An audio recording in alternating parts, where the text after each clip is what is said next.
शुक्लाम्बरधरम् विष्णुम् शशिवर्णम् चतुर्भुजम् प्रसन्नवदनम् ध्यायेत् सर्वविघ्नोपशान्तये व्यासम् वसिष्ठनप्तारम् शक्तेः पौत्रमकल्मषम् पराशरात्मजम् वन्दे शुकतातम् तपोनिधिम् व्यासाय विष्णुरूपाय व्यासरूपाय विष्णवे नमो वै ब्रह्मनिधये वासिष्ठाय नमो नमः अविकाराय शुद्धाय नित्याय परमात्मने सदैकरूपरूपाय विष्णवे सर्वजिष्णवे यस्य स्मरणमात्रेण जन्म संसारबन्धनात् विमुच्यते नमस्तस्मै विष्णवे प्रभविष्णवे ॐ नमो विष्णवे प्रभविष्णवे श्रीवैशम्पायन उवाच श्रुत्वा धर्मानशेषेण पावनानि च सर्वशः युधिष्ठिरः शान्तनवम् पुनरेवाभ्यभाषत युधिष्ठिर उवाच किमेकम् दैवतम् लोके किम् वाप्येकम् परायणम् स्तुवन्तः कङ्कमर्चन्तः प्राप्नुयुर्मानवा शुभम् को धर्मः सर्वधर्माणाम् भवतः परमो मतः किम् जपन्मुच्यते जन्तुर्जन्म संसारबन्धनात् श्रीभीष्म उवाच जगत्प्रभुम् देवदेवमनन्तम् पुरुषोत्तमम् स्तुवन्नाम सहस्रेण पुरुषस्तततोत्थितः तमेव चार्चयन् नित्यम् भक्त्या पुरुषमव्ययम् ध्यायम् स्तुवन् नमस्यम् च यजमानस्तमेव च अनादिनिधनम् विष्णुम् सर्वलोकमहेश्वरम् लोकाध्यक्षम् स्तुवन् नित्यम् सर्वदुःखातिगो भवेत् ब्रह्मण्यम् सर्वधर्मज्ञम् लोकानाम् कीर्तिवर्धनम् लोकनाथम् महद्भूतम् सर्वभूतभवोद्भवम् एष मे सर्वधर्माणाम् धर्मोऽधिकतमो मतः यद्भक्त्या पुण्डरीकाक्षम् स्तवैरच्चेन्नरः सदा परमम् यो महत्तेजः परमम् यो महत्तपः परमम् यो महद्ब्रह्म परमम् यः परायणम् पवित्राणाम् पवित्रम् यो मङ्गलानाम् च मङ्गलम् दैवतम् देवतानाम् च भूतानाम् यो व्ययक्रिया यतः सर्वाणि भूतानि भवन्त्यादियुगागमे यस्मिंश्च प्रलयम् यान्ति पुनरेव युगक्षये तस्य लोकप्रधानस्य जगन्नाथस्य भूपते विष्णोर्नाम सहस्रम् मे शृणु पापभयापहम् यानि नामानि गौणानि विख्यातानि महात्मनः ऋषिभिः परिगीतानि तानि वक्ष्यामि भूतये ऋषिर्नाम्नाम् सहस्रस्य वेदव्यासो महामुनिः छन्दोऽनुष्टुप् तथा देवो भगवान् देवकीसुतः अमृताम् शुद्भवो बीजम् शक्तिर्देवकीनन्दनः त्रिसामाहृदयम् तस्य शान्त्यर्थे विनियुज्यते विष्णुम् जिष्णुम् महाविष्णुम् प्रभविष्णुम् महेश्वरम् अनेकरूपदैत्यान्तम् नमामि पुरुषोत्तमम् अस्य श्रीविष्णोर्दिव्यसहस्रनामस्तोत्रमहामन्त्रस्य श्रीवेदव्यासो भगवान् ऋषिः अनुष्टुप्छन्दः श्रीमहाविष्णुः परमात्मा श्रीमन्नारायणो देवता अमृतांशोद्भवो भानुरिति बीजम् देवकीनन्दनश्रेष्ठेति शक्तिः उद्भवः क्षोभणो देव इति परमो मन्त्रः धर इत्यस्त्रम् रथाङ्गपाणिरक्षोभ्य इति नेत्रम् त्रिसामासामजः सामेति कवचम् आनन्दम् परब्रह्मेति योनिः ऋतुः सुदर्शनकाल इति दिग्बन्धः श्रीविश्वरूप इति ध्यानम् श्रीमहाविष्णुप्रीत्यर्थे सहस्रनाम जपे विनियोगः ध्यानम् क्षीरोदम् तत्प्रदेशे शुचिमणिविलसत्सैकते मौक्तिकानाम् मालाक्लुप्तासनस्थस्फटिकमणिनिभैर्मौक्तिकैर्मण्डिताङ्गः शुभ्रैरभ्रैररभ्रैरुपरि विरचितैर्मुक्तपीयूषवर्षैः आनन्दीनः पुनीयादरिनलिन गदा शङ्खपाणिर्मुकुन्दः भूः पादौ यस्य नाभिर्विहरसुरनिलश्चन्द्रसूर्यौ च नेत्रे कर्णावाशा शिरोद्यौर्मुखमपि दहनो यस्य वास्तेयमब्धिः अन्तस्थम् यस्य विश्वम् सुरनरखगो भोगि गन्धर्वदैत्यैः चित्रम् रम्यते तम् त्रिभुवन वपुषम् विष्णुमीशम् नमामि। ॐ नमो भगवते वासुदेवाय। शान्ताकारम् भुजगशयनम् पद्मनाभम् सुरेशम् विश्वाधारम् गगनसदृशम् मेघवर्णम् शुभाङ्गम् लक्ष्मीकान्तम् कमलनयनम् योगिहृध्यानगम्यम् वन्दे विष्णुम् भवभयहरम् सर्वलोकैकनाथम्। मेघश्यामम् पीतकौशेयवासम् श्रीवत्साङ्कम् कौस्तुभोद्भासिताङ्गम् पुण्योपेतम् पुण्डरीकायताक्षम् विष्णुम् वन्दे सर्वलोकैकनाथम्। नमः समस्तभूतानामादिभूताय भूभृते अनेकरूपरूपाय विष्णवे प्रभविष्णवे सशङ्खचक्रम् सकिरीटकुण्डलम् सपीतवस्त्रम् सरसीरुहेक्षणम् सहारवक्षस्थलशोभिकौस्तुभम् नमामि विष्णुम् शिरसा चतुर्भुजम्। छायायाम् पारिजातस्य हेमसिंहासनोपरि आसीनमम्बुदश्याममायताक्षमलङ्कृतम् चन्द्राननम् चतुर्बाहुम् श्रीवत्साङ्कितवक्षसम् रुक्मिणी सत्यभामाभ्याम् सहितम् कृष्णमाश्रये।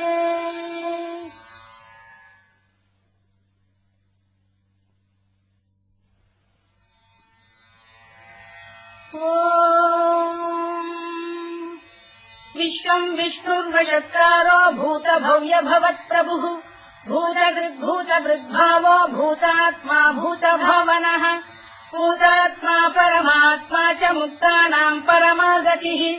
अव्ययः पुरुषः साक्षी क्षेत्रज्ञोऽक्षर एव च योगो योगविदाम् नेता प्रधानपुरुषेश्वरः नारसिंहवपुः श्रीमान् केशवः पुरुषोत्तमः सर्वः शर्वः शिवस्थाणुर्भूतादिर्निधिरव्ययः सम्भवो भावनो भर्ता प्रभवः प्रभुरीश्वरः स्वयम्भूः शम्भुरादित्यः पुष्कराक्षो महास्वनः अनादिनिधनो धाता विधाता धातुरुत्तमः अप्रमेयो ऋषिकेशः पद्मनाभोऽमरप्रभुः विश्वकर्मा मनुस्पष्टा स्थविष्ठस्थविरो ध्रुवः अग्राह्यः शाश्वतः कृष्णो लोहिताक्षप्रदर्दनः प्रभूतस्त्रिकतुर्धाम पवित्रम् मङ्गलम् परम् ईशानप्राणदप्राणो ज्येष्ठः श्रेष्ठः प्रजापतिः हिरण्यगर्भो भूगर्भो माधवो मधुसूदनः ईश्वरो विक्रमी धन्वी मेधावी विक्रमक्रमः अनुत्तमो दुराधर्षः कृतज्ञः कृतिरात्मवान् सुरेशः शरणम् शर्म विश्वरेता प्रजाभवः अधः संवत्सरो व्यालप्रत्ययः सर्वदर्शनः अजः सर्वेश्वरः सिद्धः सिद्धिः सर्वादिरच्युतः वृषाकपिरमेयात्मा सर्वयोगविनिसृतः वसुर्वसुमनः सत्यः समात्मा संविदः समः अमोघः पुण्डरीकाक्षो वृषकर्मा वृषाकृतिः रुद्रो बहुशिरा बभ्रुर्विश्वयोनिः शुचिश्रवाः अमृतः शाश्वतस्थाणुर्वरारोहो महातपाः सर्वगः सर्वविद्वानुर्विश्वरवित्कविः लोकाध्यक्षः सुराध्यक्षो धर्माध्यक्षः कृताकृतः चतुरात्मा चतुर्व्यूहश्चतुर्दंष्टश्चतुर्भुजः भ्राजिष्णुर्भोजनम् भोक्ता सहिष्णुर्जगदादिजः अनघो विजयो जेता विश्वयोनिः पुनर्वसुः उपेन्द्रो वामनः प्रांशुरमोघः शुचिरूर्जितः अतीन्द्रः सङ्ग्रहः सर्गो धृतात्मा नियमो यमः वेद्यो वैद्यः सदा योगी वीरः माधवो मधुः अतीन्द्रियो महामायो महोत्साहो महाबलः महाबुद्धिर्महावीर्यो महाशक्तिर्महाद्युतिः अनिर्देश्य वपुः श्रीमान् अमेयात्मा महादृधृत् महेश्वासो महीभर्ता श्रीनिवासः सताङ्गतिः अनिरुद्धः सुरानन्दो गोविन्दो गोविदाम्पतिः मरीचिर्दमनो हंसः सुपर्णो भुजगोत्तमः हिरण्यनाभः सुतपाः पद्मनाभः प्रजापतिः अमृत्युः सर्वदृक्सिंहः सन्धाता सन्धिमान् स्थिरः अजो दुर्मर्शनः शास्ता विश्रुतात्मा सुरारिः गुरुर्गुरुतमो धाम सत्यः सत्यपराक्रमः निमिषो निमिषस्रग्वी वाचस्पतिरुदारधीः अग्रणी ग्रामणी श्रीमान् न्यायो नेता समीरणः सहस्रमूर्धा विश्वात्मा सहस्राक्षः सहस्रपात् आवर्तनो निवृत्तात्मा संवृतः सम्प्रमर्दनः अधः संवर्तको गन्धिरनिरोधरणीधरः सुप्रसादप्रसन्नात्मा विश्वधृत् विश्वभुग्विभुः सत्कर्ता सत्कृतः साधुर्जन्धुर्नारायणो नरः असङ्ख्येयोऽप्रमेयात्मा विशिष्टः शिष्टकृच्छुचिः सिद्धार्थः सिद्धसङ्कल्पः सिद्धिदः सिद्धिसाधनः वृषाही वृषभो विष्णुर्वृषपर्वा वृषोदरः वर्धनो वर्धमानश्च विविक्तः श्रुतिसागरः सुभुजो दुर्धरो वाग्मी महेन्द्रो वसुदो वसुः नैकरूपो बृहद्रूपः शिपिविष्टप्रकाशनः ओजस्तेजोद्युतिधरः प्रकाशात्मा प्रतापनः वृद्धस्पष्टाक्षरो मन्त्रश्चन्द्रांशुर्भास्करद्युतिः अमृतांशुद्भवो भानुश्शशबिन्दुः सुरेश्वरः औषधम् जगतः सेतुः सत्यधर्मपराक्रमः भूतभव्यभवन्नाथः पवनः पावनो नलः कामः कामकृत्कान्तः कामः कामप्रदप्रभुः युगादिकृद्युगावर्तो नैकमायो महाशनः अदृश्यो व्यक्तरूपश्च सहस्रजिदनन्तजित् इष्टो विशिष्टः शिष्टेष्टः शिखण्डी नभुषो वृषः क्रोधः क्रोधकृत्कर्ता विश्वबाहुर्महीधरः अच्युतः प्रतिथः प्राणः प्राणदो वासवानुजः अपाम् निधिरधिष्ठानमप्रमत्तप्रतिष्ठितः स्कन्दः स्कन्दधरो धुर्यो वरदो वायुवाहनः वासुदेवो बृहद्भानुरादिदेवः पुरन्दरः अशोकस्तारणस्तारः शूरः शौरिर्जनेश्वरः अनुकूलश्च तावर्तः पद्मी पद्मनिभेक्षणः पद्मनाभोरविन्दाक्षः पद्मगर्भः शरीरभृत् महर्धिर्वृद्धो वृद्धात्मा महाक्षो गरुडध्वजः अतुलः शरभो भीमः समयज्ञो हविर्हरिः सर्वलक्षणलक्षण्यो लक्ष्मीवान् समितिञ्जयः विक्षरो रोहितो मार्गो हेतुर्दामोदरः सहः महीधरो महाभागो वेगवानमिदाशनः उद्भवः क्षोभणो देवः श्रीगर्भः परमेश्वरः करणम् कारणम् कर्ता विकर्ता गहनो गुहः व्यवसायो व्यवस्थानः संस्थानस्थानदो ध्रुवः परधिः परमस्पष्टः तुष्टः पुष्टः शुभेक्षणः रामो विरामो विरतो मार्गो नेयोनयोनयः वीरः शक्तिमताम् श्रेष्ठो धर्मो धर्मविदुत्तमः वैकुण्ठः पुरुषः प्राणः प्राणदः प्रणवपृतुः हिरण्यगर्भः शत्रुघ्नो व्याप्तो वायुरधोक्षजः ऋतुः सुदर्शनः कालः परमेष्ठी परिग्रहः उग्रः संवत्सरो दक्षो विश्रामो विश्वदक्षिणः विस्तारस्थावरस्थाणुप्रमाणम् बीजमव्ययम् अर्थोऽनर्थो महाकोशो महाभोगो महाधनः अनिर्विण्णस्थविष्ठो भूर्धर्मयूपो महामखः नक्षत्रनेमिर्नक्षत्री क्षमः क्षामः समीहनः यज्ञयुज्यो महेज्यश्च क्रतुः सत्रम् सदाम् गतिः सर्वदर्शी विमुक्तात्मा सर्वज्ञोद्यानमुत्तमम् सुव्रतः सुमुखः सूक्ष्मः सुघोषः सुखदः सुहृत् मनोहरोजितक्रोधो वीरबाहुर्विदारणः स्वापनः स्ववशो व्यापी नैतात्मानैककर्मकृत् वत्सरो वत्सलो वत्सी रत्नगर्भोधनेश्वरः धर्मकुद्धर्मकृद्धर्मी सदसक्षरमक्षरम् अविज्ञाता सहस्रांशुर्विधाता कृतलक्षणः गभस्तिरेविस्तप्तस्तः सिंहो भूतमहेश्वरः आदिदेवो महादेवो देवेशो देवभृद्गुरुः उत्तरो गोपतिर्गोप्ता ज्ञानः सोमपो मृतपः सोमः पुरुजिः पुरुषोत्तमः विनयो जयः सत्यसन्धो दाशार्हः सात्वताम् पतिः जीवो विनयिता साक्षी मुकुन्दोमितविक्रमः अम्भोनिधिरनन्तात्मा महोदधिशयोऽन्तकः अजो महार्घः स्वाभाव्यो जिता मित्रप्रमोदनः आनन्दो नन्दनो नन्दः सत्यधर्मा त्रिविक्रमः महर्षिकपिलाचार्य कृतज्ञो मेदिनीपतिः त्रिदशाध्यक्षो महाशृङ्गकृतान्तकृत् महावराहो गोविन्दः सुषेणः कनकाङ्गनी गुह्यो गभीरो गहनो गुप्तश्चक्रगदाधरः मेधास्वाङ्गोजितः कृष्णो दृढः सङ्कर्षणोच्युतः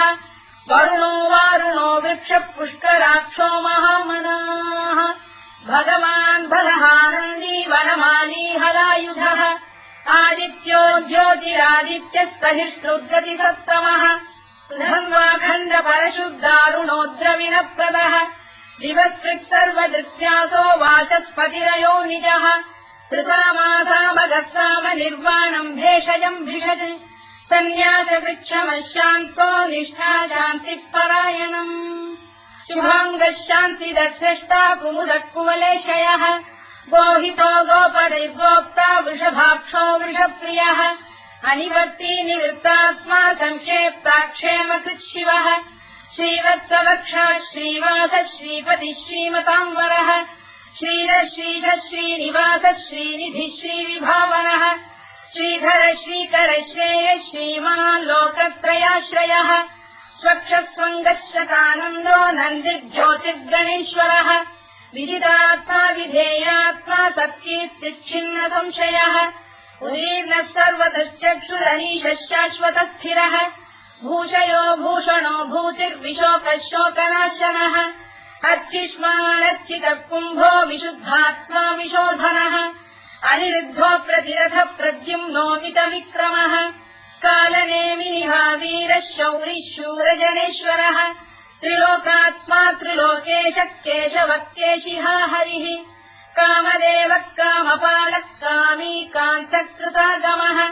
अनिर्देश्य वपुर्विष्णुर्वीरोऽनन्तो धनञ्जयः ब्रह्मण्यो ब्रह्मकृद्ब्रह्मा ब्रह्म ब्रह्मनिवर्धनः ब्रह्मविद्ब्राह्मणो ब्रह्मी ब्रह्मज्ञो ब्राह्मणप्रियः महाक्रमो महाकर्मा महातेजा महोरगः महाक्रतुर्महायज्वा महायज्ञो महाहविः स्तव्यस्तव प्रियस्तोत्रम् स्तुतिस्तोतारणप्रियः पूर्णः पूरयिता पुण्यः पुण्यकीर्तिरनामयः मनोजवस्तीर्थकरो वसुरेता वसुप्रदः वसुप्रदो वासुदेवो वसुर्वसुमनाहविः सद्गतिः सत्कृतिः सत्ता सद्भूतिः सत्परायणः शूरसेनो यदुश्रेष्ठः सन्निवासः सुयामुनः भूतावासो वासुदेवः सर्वासु निलयो नलः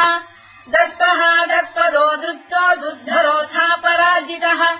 विश्वमूर्तिर्महामूर्तिर्दीप्तमूर्तिरमूर्तिमान् अनेकमूर्तिरव्यक्तः शतमूर्तिः शताननः एकोनैकः सवक्तः किम् यत्तत्पदमनुत्तमम् लोकबन्धुर्लोकनाथो माधवो भक्तवत्सलः सुवर्णवर्णो हेमाङ्गो वराङ्गश्चन्दनाङ्गदी वीरः विषमः शून्यो घृता क्षीरजरश्चरः अमानी मानदो मान्यो लोकस्वामी त्रिलोकधृत् सुमेधा मेधजो धन्यः सत्यमेधाधराधरः तेजो वृषोऽद्युतिधरः सर्वशत्रुभृताम्बरः प्रग्रहो निग्रहो व्यग्रो नैकशृङ्गो गदाग्रजः चतुर्मूर्तिश्चतुर्बाहुश्चतुर्व्यूहश्चतुर्गतिः चतुरात्मा चतुर्भावश्चतुर्वेदविदेकपात् समावर्तो निवृत्तात्मा दुर्जयो दुरतिक्रमः दुर्लभो दुर्गमो दुर्गो दुरावासो दुरारिः शुभाङ्गो लोकतारङ्गः सुतन्तु वर्धनः इन्द्रकर्मा महाकर्मा कृतकर्मा कृतागमः उद्भवः सुन्दरः सुन्दो रक्तनाभः सुलोचनः अर्थो वाजसनः शृङ्गी जयन्तः सर्वविद्ययी सुवर्णबिन्दुरक्षोभ्यः सर्ववागीश्वरेश्वरः महाह्रदो महागर्तो महाभूतो महानिधिः कुमुदकुन्दरकुन्दः पर्जन्यः पावनो निलः अमृताशोऽमृतवपुः सर्वज्ञः सर्वतोमुखः सुलभः सुव्रतः सिद्धः शत्रुजिच्छत्रुतापनः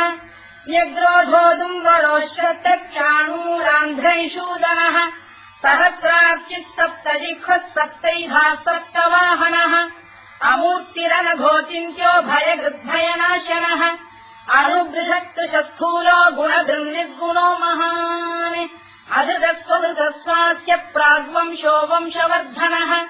भारभृत्कथितो योगी योगीशः सर्वकामदः आश्रमश्रवणः क्षामः सुपर्णो वायुवाहनः धनुर्धरो धनुर्वेदो दण्डो दमयिता दमः अपराजितः सर्वतः नियन्ता नियमो यमः सत्त्ववान् सात्विकः सत्यः सत्यधर्मपरायणः अभिप्रायप्रियार्होः प्रियकृत्प्रीतिवर्धनः विधायतगतिर्ज्योतिः सुरुचित्कुतभुक्विभुः रविर्विरोचनः सूर्यः कवितारविलोचनः अनन्तो हुतबुद्भोक्ता सुखदो नैकजोऽग्रजः अनिर्विण्णः सदामर्षी लोकाधिष्ठानमद्भुतः सनातनतमः कपिलः कपिरव्ययः स्वस्तिदः स्वस्तिकृत् स्वस्ति स्वस्तिभुक् स्वस्ति दक्षिणः अरौद्रः कुण्डली चक्री विक्रम्यूर्जितशासनः शब्दातिकः शब्दसः शिशिरः शर्वरीकरः अक्रूरप्रेषलो दक्षो दक्षिणः क्षमिणाम्बरः विद्वत्तमो वीतभयः पुण्यश्रवणकीर्तनः उत्तारणो दुष्कृतिः पुण्यो दुःस्वप्ननाशनः वीरः रक्षणः सन्तो जीवनः पर्यवस्थितः अनन्तरूपोऽनन्तश्रीर्जितमन्युर्भयापहः चतुरश्रो गभीरात्मा विदिशो व्यादिशो दिशः अनाधिर्भूर्भुवो लक्ष्मी सुवीरो रुचिराङ्गदः जननो जनजन्मादिर्भीमो भीमपराक्रमः आधारनिलयो धाता पुष्पहासप्रजागरः ऊर्ध्वरः सत्त्वथाचार प्राणः प्रणवप्रणः प्रमाणम् प्राणनिलय प्राणभृत्प्राणजीवनः तत्त्वम् तत्त्वविदेकात्मा जन्ममृत्युजरातिगः भूर्भुवः स्वस्तरुस्तारः सविता प्रपितामहः यज्ञो यज्ञपतिर्यज्वा यज्ञाङ्गो यज्ञवाहनः यज्ञभृद्यज्ञकृद्यज्ञी यज्ञभुक्यज्ञसाधनः यज्ञान्तकृद्यज्ञगुह्यमन्नमन्नाद एव च आत्मयोनिः स्वयम् जातो वैखानः सामगायनः देवकीनन्दनः स्रष्टा क्षितीशः पापनाशनः शङ्खबृन्नन्दकी चक्रीशाङ्गधन्वा गदाधरः तथाङ्गपाणिरक्षोभ्यः सर्वप्रहरणायुधः सर्वप्रहरणायुध ओम् नम इति परमाली गरीशाङ्गी शङ्खी चक्री च नन्दकी श्रीमान्नारायणो विष्णुर्वासुदेवोऽभिरक्षतु वनमाली गरीशाङ्गी शङ्खी चक्री च नन्दकी श्रीमान्नारायणो विष्णुर्वासुदेवोऽभिरक्षतु वनमाली गरीशाङ्गी शङ्खी चक्री च नन्दकी श्रीमान्नारायणो विष्णुर्वासुदेवोऽभिरक्षतु इतीदम् कीर्तनीयस्य केशवस्य महात्मनः नाम्नाम् सहस्रम् दिव्यानामशेषेण प्रकीर्तितम् य इदम् शृणुयाम् नित्यम् यश्चापि परिकीर्तयेत् नाशुभम् प्राप्नुयात् किञ्चित् सोमुत्रेह च मानवः वेदान्तको ब्राह्मणस्य क्षत्रियो विजयी भवेत् वैश्यो धनसमृद्धस्य क्षुद्रः सुखमवाप्नुयात् धर्मार्थी प्राप्नुयात् धर्ममर्थार्थी चार्थमाप्नुयात् कामानवाप्नुयात् कामी प्रजार्थी चाप्नुयात् प्रजाम् भक्तिमान् यः सदोत्थाय शुचिस्तद्गतमानसः सहस्रम् वासुदेवस्य नाम्नामेतत्र कीर्तयेत् यशः प्राप्नोति विपुलम् याति प्राधान्यमेव च अचलाम् श्रियमाप्नोति श्रेयः प्राप्नोत्यनुत्तमम् न भयम् क्वचिदाप्नोति वीर्यम् तेजश्च विन्दति भवत्य रोगोद्युतिमान् बलरूपगुणान्वितः रोगात्तो मुच्यते रोगात् बद्धो मुच्येत बन्धनात् भयान्मुच्येत भीतस्तु मुच्येतापन्न आपदः दुर्गाण्यतितरत्याशु पुरुषः पुरुषोत्तमम् सुवन्नाम सहस्रेण नित्यम् भक्तिसमन्वितः वासुदेवाश्रयो मर्त्यो वासुदेवपरायणः सर्वपापविशुद्धात्मा याति ब्रह्म सनातनम् न वासुदेव भक्तानामशुभम् विद्यते क्वचित् जन्म मृत्युजरा व्याधि भयम् नैवोपजायते इमम् स्तवमधीयानः श्रद्धा भक्ति समन्वितः युज्येतात्मसु कक्षान्ति श्रीधृति स्मृति कीर्तिभिः न क्रोधो न च मात्सर्यम् न लोभो न शुभामतिः भवन्ति कृतपुण्यानाम् भक्तानाम् पुरुषोत्तमे द्यौस्तचन्द्रास्तनक्षत्राखम् दिशो भूर्महो दधिः वासुदेवस्य वीर्येण विधृतानि महात्मनः ससुरासुरगन्धर्वम् स यक्षोरगराक्षसम् जगत्वशे वत्ततेदम् कृष्णस्य सचराचरम् इन्द्रियाणि मनो बुद्धिः सत्त्वम् तेजोबलम् धृतिः वासुदेवात्मकान्याहुः क्षेत्रम् क्षेत्रज्ञ एव च सर्वागमानामाचार प्रथमम् परिकल्पते आचारप्रभवो धर्मो धर्मस्य प्रभुरच्युतः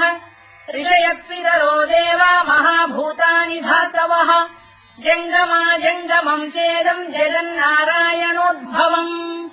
योगो ज्ञानम् तथा साङ्ख्यम् विद्या शिल्पादिकर्म च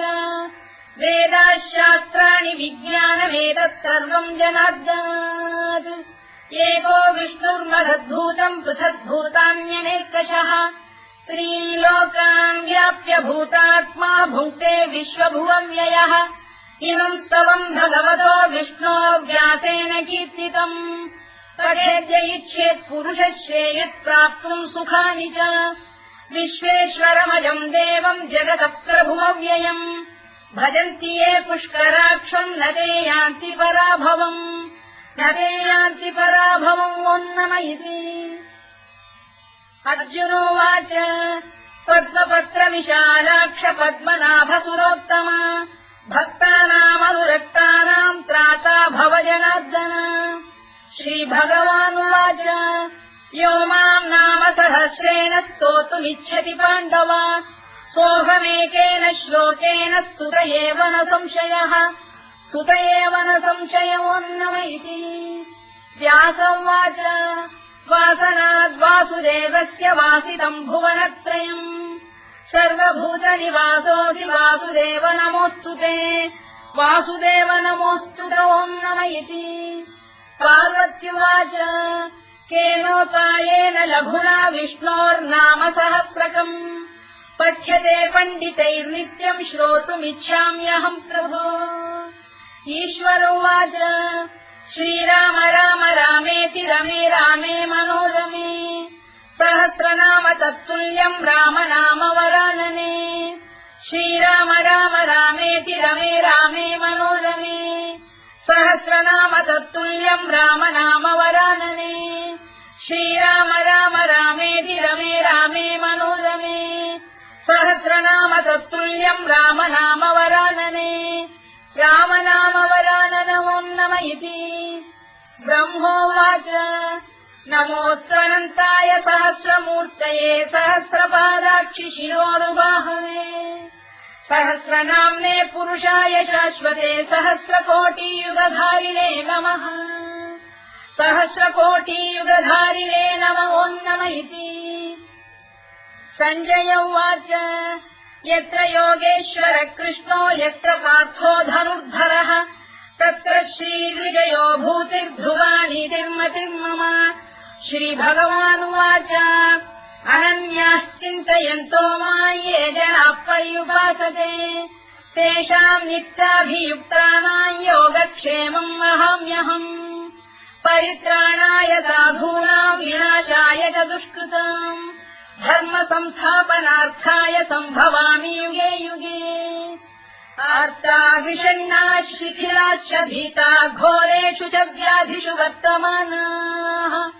संकीर्त्य नारायण शब्दमात्रम् विमुक्त दुःखाः सुखिनो भवन्तु कायेन वाचा मनसेन्द्रियैर्वा बुद्ध्यात्मना वा प्रकृते स्वभावात् करोमि यद्यत् सकलम् परस्मै नारायणायेति समर्पयामि।